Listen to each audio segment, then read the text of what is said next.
As a young lady, I visited the island of birth of my grandfather many times. And I continue to do so over the years. And I can tell you that I have passed on this road, right here, countless of times, never quite knowing what was behind that beautiful, lush tropical garden.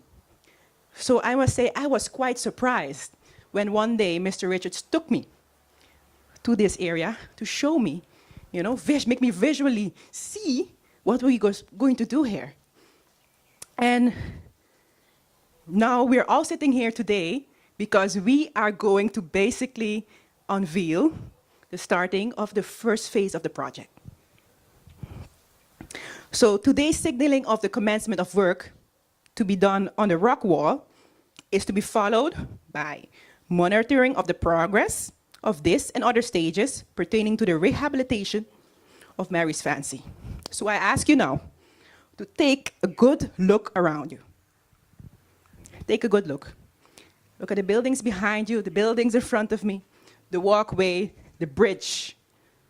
Well, the rock wall you can't really see, but you can visualize it, because when you came in, you could see it. Take a moment to take in how it looks like right now. And some time from now, we will come back here in this setting, and we will look at how it's going to become. As we move forward, important aspects for management will continue to be to provide management and board advice to support official decisions, peruse technical reports and advice where necessary, deliver financial status reports, quality control, but also budget considerations, and ultimately, like I said, deliver a finished product. The future use of the property has been established by preparing, and evaluating options that will be developed while the rehabilitation of the existing older structure is taking place. And therefore, I want to say that we as APS are extremely proud to be associated with this part of our St. Martin cultural heritage. As such, we are committed to the continuing process of gathering information regarding the history of Mary's Fancy Plantation. As you can see to the left, we have a little stand there with some cultural artifacts. Be sure to take a look and ask Mr. Havissier if, I hope I'm saying it right, if you have any questions. And what I love the most about this project is that this is actually a great example of how nature conservation, the preservation of cultural heritage, and economic growth can go together. An example for many other investors to look towards how we can keep St. Martin's unique identity and still work on economic growth.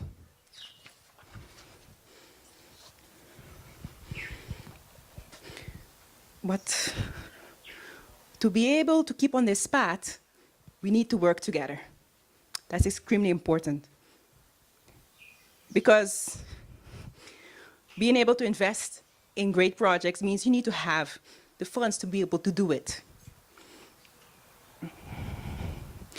As of the 1st of July, the outstanding pension premiums debt that we have right now between the government and APS is 83 million guilders. I would like to take this opportunity to impress upon everyone here today the importance of finalizing the division of assets of the Netherlands Antilles as soon as possible. Why? Because a major part of this debt can be settled by settling this one outstanding issue, which is 60 million guilders.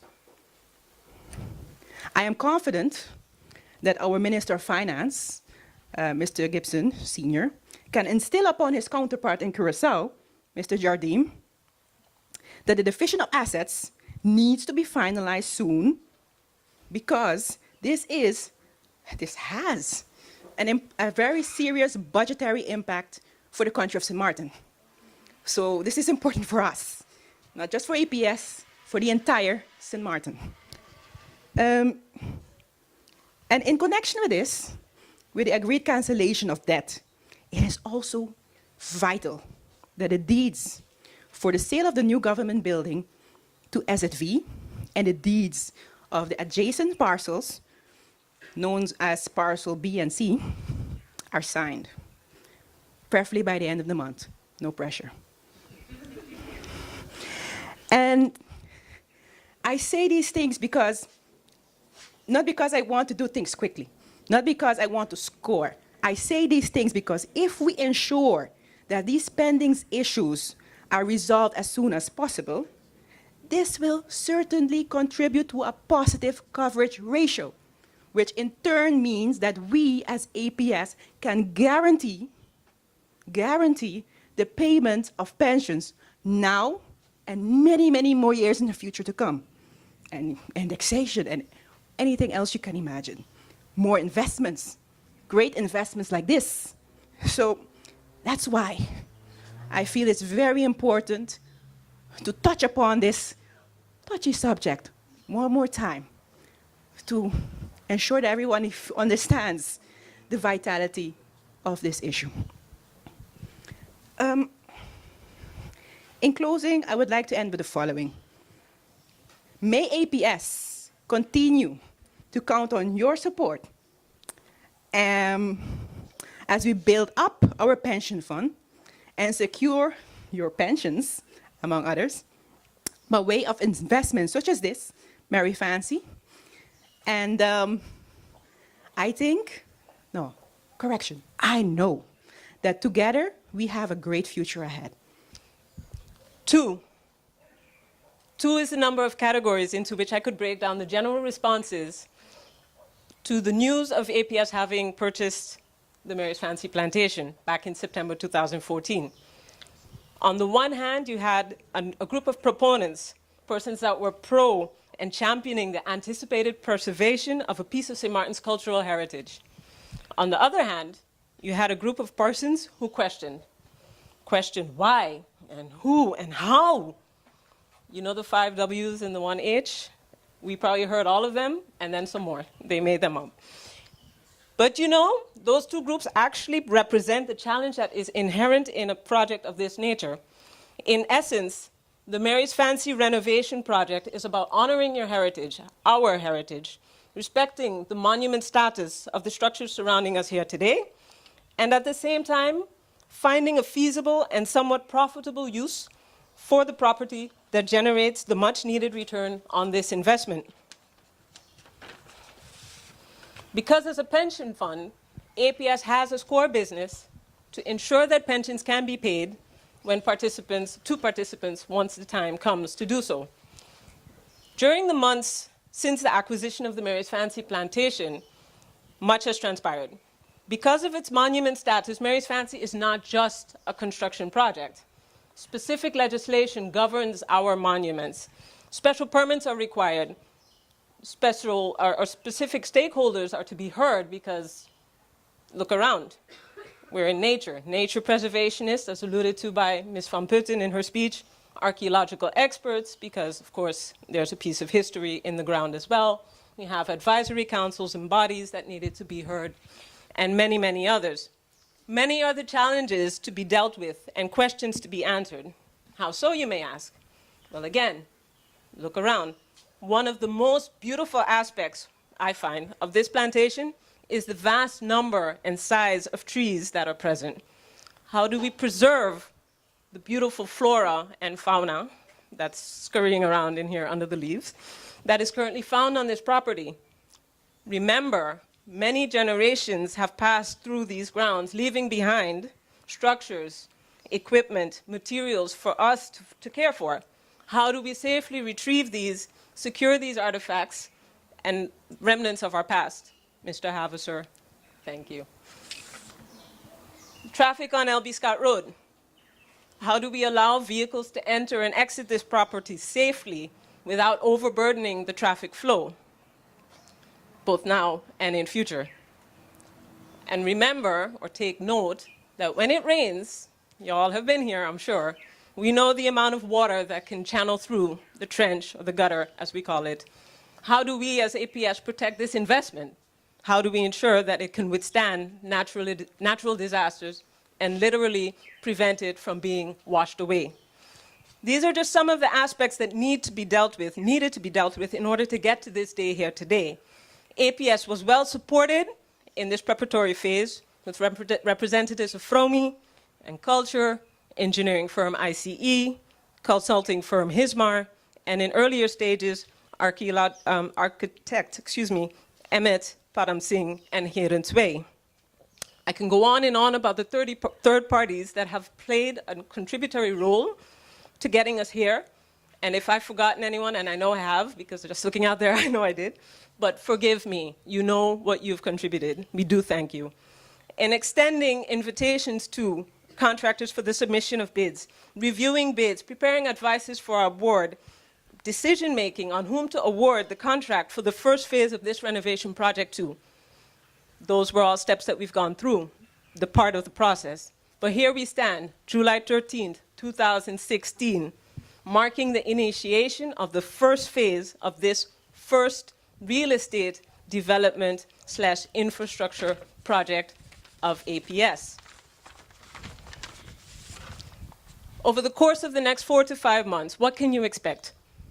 The restoration of the rock wall, which has fallen, unfortunately, into ruin after withstanding many years of damage from nature and mankind.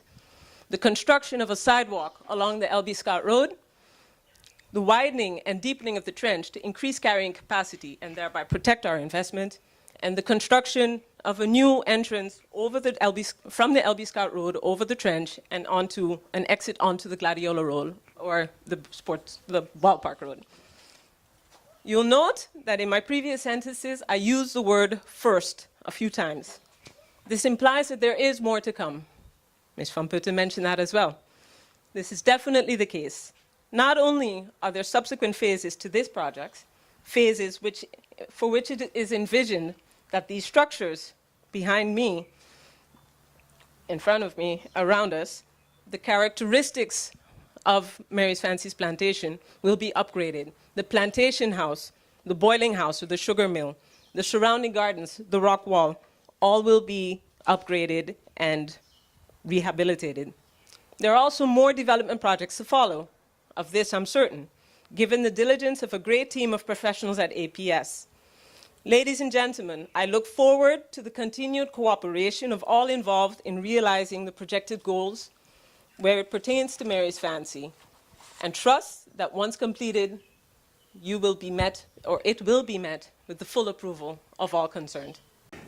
Thank you, thank you, thank you, because it was a couple of years ago that George Willems contacted CMARC and he said, we've got something very dynamic here, and we want not only archaeological scientific research done, we also want to support our young St. Martiners who are interested in heritage and archaeology. And that's what CMARC is. It's about not only doing the research, but getting our young people involved.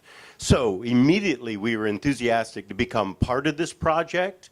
And as Ms. Van Putten and Ms. Arnell pointed out, the fact that APS has the goal to incorporate heritage so intimately into development is a perfect model for us into the future, because it elevates the status of heritage. Far too often, people see old buildings and ruins and they think, that's old stuff, take it away. But no, we have to elevate the status of heritage so that everyone can feel the pride in the past. And this structure, this facility, when you get an opportunity, take a look at the small display. This one has a very unique history in and of itself, including ownership by Diederik van Romont at one point, popularly known as the King of Tintamar at another point in his life, but he was here. The De Hare family, who had it as Mary's Fancy Inn, and it was a big night spot and place to visit. I've heard from Minister Gibson that he visited here a few times during those days. And it was a very special cultural center through its history. Now is the opportunity to take it back and give it value, but also keep its heritage. And that heritage is both cultural and natural.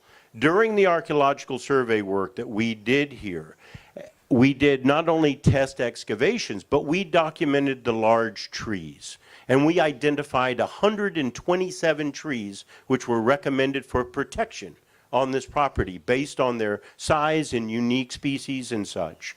And APS has agreed to protect over 100 of those trees. So we're very proud of that. I would also like to point out the very positive cooperation with the Department of Culture as the monuments facility within government and their work on the monument status here at Mary's Fancy. I think the kind of cooperation, both for archaeology and heritage development of monuments, works hand in hand. So what I would like to do is keep it relatively short, but I want to leave you with this one thought. Heritage is not just past things. It's not just some little artifacts on a table. Heritage is that fire inside your heart. It's that spirit inside your identity. This facility, and through what APS plans to do here, has the opportunity to ignite that fire and turn it into something that all of St. Martin can be proud of. So we're proud to be part of it. If you get an opportunity, have a look at the small display, and we will continue to be there to help St. Martin with not just this monument, but the many monuments that we have on this island, which we want to incorporate. I must say this is my first time inside the Mary's Fancy's plantation, and I'm very impressed. I could remember as a young boy passing on the L.B. Scott Road and always looking in at the Mary's Fancy's plantation and wonder what it's like in there. It's looked like a oasis in here, different than the rest of the cul-de-sac area. So Mary's Fancy has been a national heritage for the island of St. Martin, and I could recall some years back following the discussions whether government should purchase Mary's Fancy's plantation and keep it as a national heritage for the generations to come.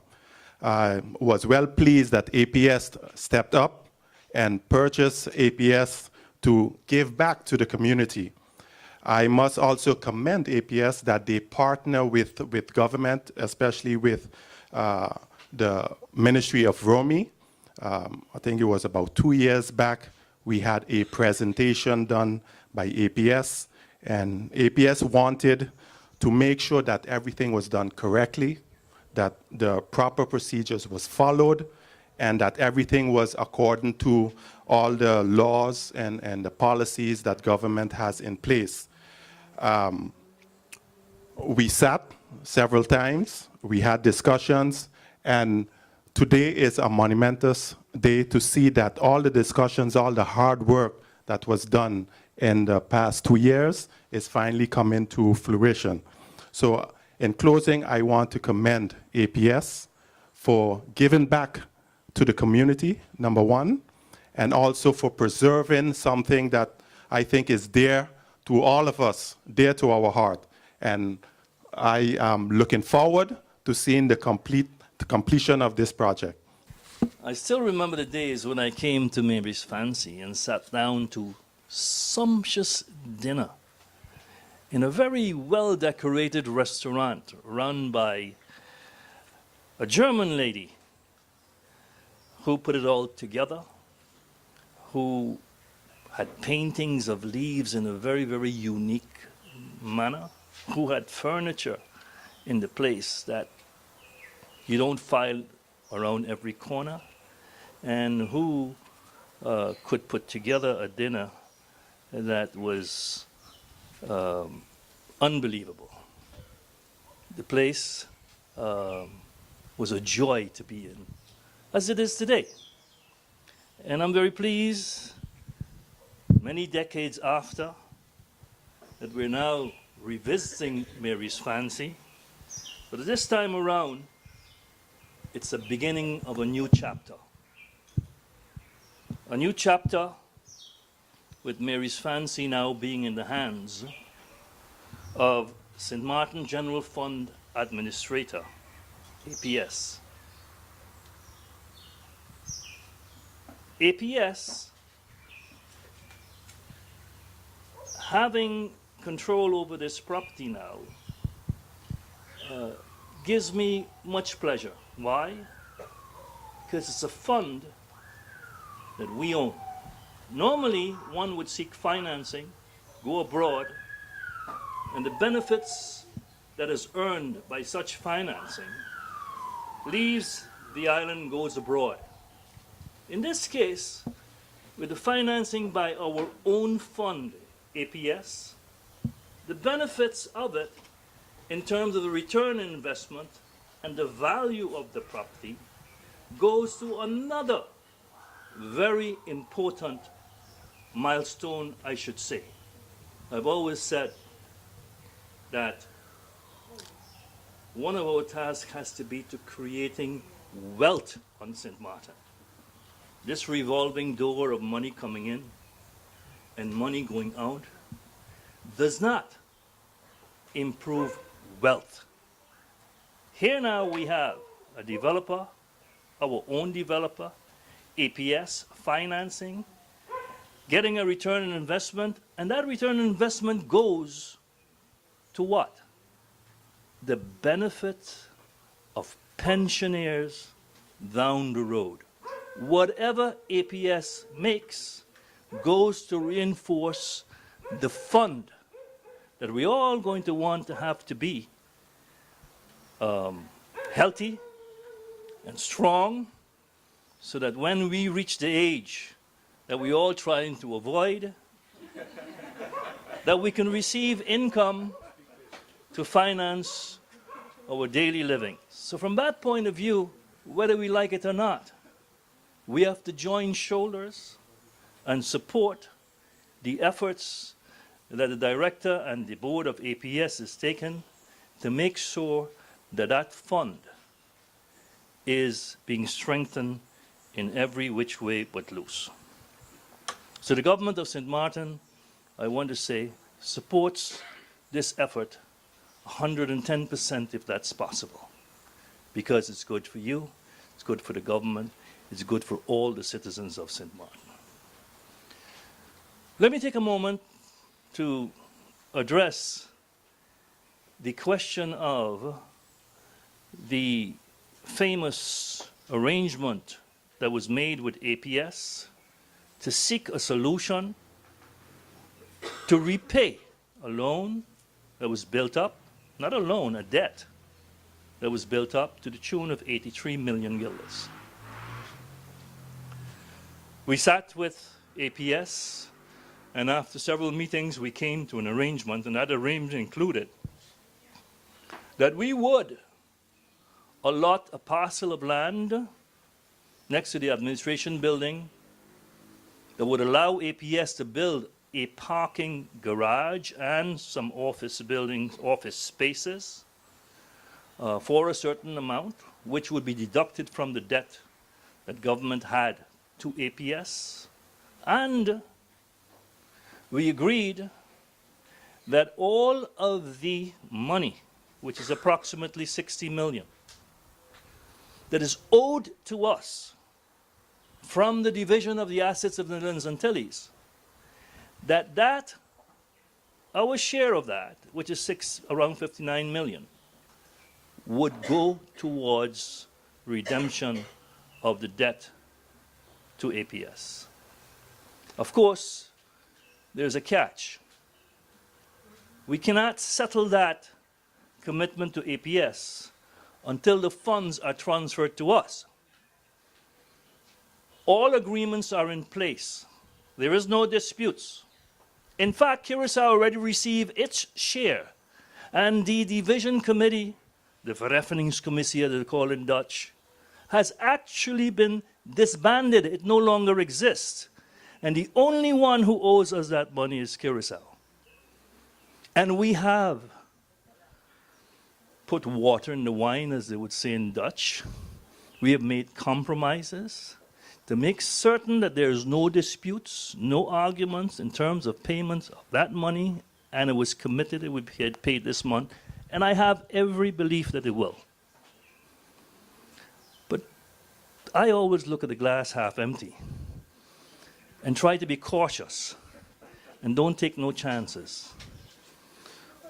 I've flew down to Curacao, met twice with the Minister of Finance in Curacao, and of course, yes, no question. No, they're going to settle it. Notwithstanding that, that was not enough for me. So I employed the representatives of the cabinet of the Netherlands to also get on board and exert whatever pressure they know how to generate to make certain that this commitment comes through. Now, that is as far and as much as I can do.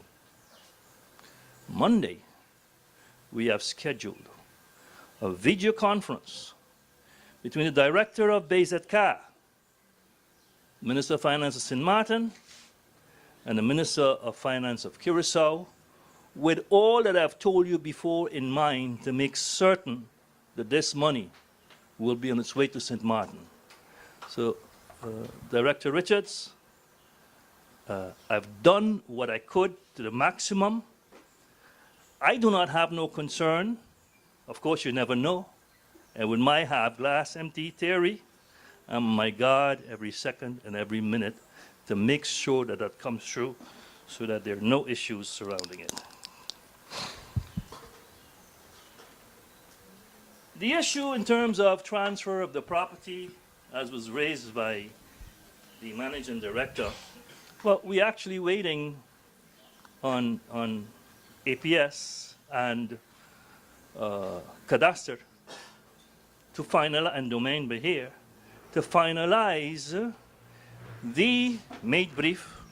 And we stand ready. If it was ready today, we stand ready tomorrow. Because we have no issues in the contracts. We've worked those all out. The only thing we're waiting for is a made brief. And you just mentioned and whispered in my ear, the made brief is coming in 2 weeks' time. And at that time, we'll be in a position to pass the deed, to put it in the name of APS. So you can jump up and say hurrah with that too.